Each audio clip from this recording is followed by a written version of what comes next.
অভিনব কায়দায় দিলীপ ঘোষ তার মনোনয়ন জমা দিলেন। বর্ধমানে মনোনয়নপত্র জমা দিলেন দিলীপ ঘোষ। কিভাবে না, হুট খোলা গাড়িতে ডমরু বাজালেন দিলীপ। দেখুন,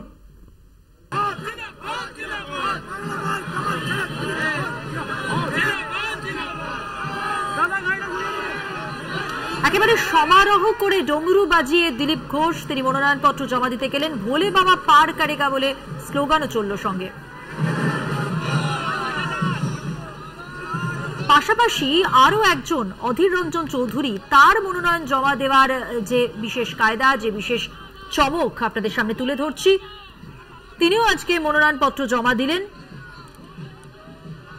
দুই ক্ষেত্রেই কিন্তু সমারোহ চোখে পড়ছে।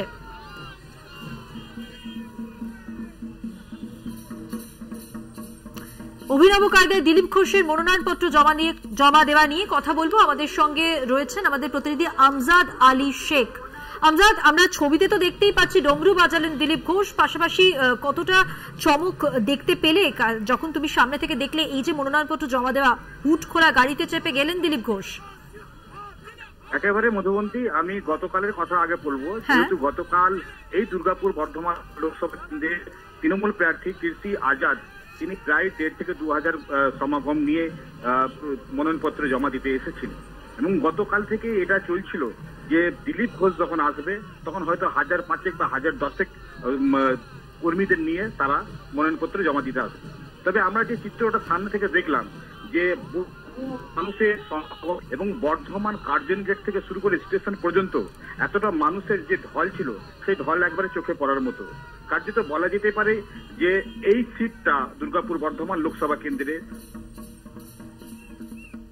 সুরেন্দ্র সিং আলুওয়ালিয়া এখান থেকে জিতেছিলেন, এবং উনিও আশাবাদী দিলীপ ঘোষ যে উনি এই আবারও জিতবেন, এবং তিনি দাবি করছেন 1,30,000 ভোটে তিনি জয়লাভ করবেন।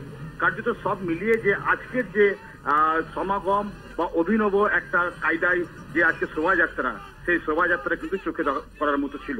কিন্তু এখন বিতর্ক একটা জায়গায় দাঁড়াচ্ছে, যেখানে আমরা দেখতে পাচ্ছি যে রাহুল সিনহা ওখানে উপস্থিত ছিলেন, এবং কলকাতা থেকে বহু মানুষ এখানে এসেছিলেন সেই মিছিলে পা মেলাতে, এবং দেখা যাচ্ছিল যে বিহার বা ঝাড়খণ্ড এখান থেকেও অনেকগুলো গাড়ি এসেছিল। সেই গাড়ির ছবি কিন্তু আমরা দেখতে পাইনি, কারণ হচ্ছে যে তারা দেখাতে চাননি যে সংবাদ মাধ্যম যাতে এই গাড়ির নাম্বারগুলো বা নাম্বার প্লেট দেখাতে পারে। তাতে করে পরিষ্কার বোঝা যাচ্ছে যে ঝাড়খণ্ড বা বিহার থেকে বহু মানুষ এখানে এসেছিলেন আজকে দিলীপ ঘোষের মিছিলে পা মেলাতে। সুতরাং আমরা দেখতে পাচ্ছি বর্ধমান শহরে এরকম একটা মহা মিছিল বলা যেতে পারে, এবং আগামী দিনে তৃণমূল কংগ্রেস যে এখান থেকে এই সিট থেকে লড়াই দেবে তার কারণ হচ্ছে অলরেডি মন্ত্রী প্রদীপ মজুমদার সঙ্গে রয়েছেন, বর্ধমান দক্ষিণের বিধায়ক খোকন দাস রয়েছেন, তাদের একটা দায়িত্ব রয়েছে যাতে করে কীর্তি আজাদকে এখান থেকে জেতানো যায়। সেই ক্ষেত্রে এখনো পর্যন্ত দিলীপ ঘোষ যেভাবে লড়াই করছে, তাতে করে আগামী 4 জুন যে কি রেজাল্ট হবে সেটা একমাত্র উভয় পক্ষেই জানতে পারবে। তবে এই মুহূর্তে যে চিত্র, সেই চিত্র একবারে অনবদ্য। মধুবন্তী, ধন্যবাদ আমজাদ। কথা বললাম আমজাদ আলী শেখ আমাদের প্রতিনিধির সঙ্গে। সমারোহের সেই শোভাযাত্রা, মনোনয়নপত্র জমা দেওয়া কিভাবে হলো দিলীপ ঘোষের, এবং পাশাপাশি অধীর রঞ্জন চৌধুরী কিভাবে মনোনয়নপত্র জমা দিলেন, দুটি ছবি আপনাদের সামনে তুলে ধরলাম।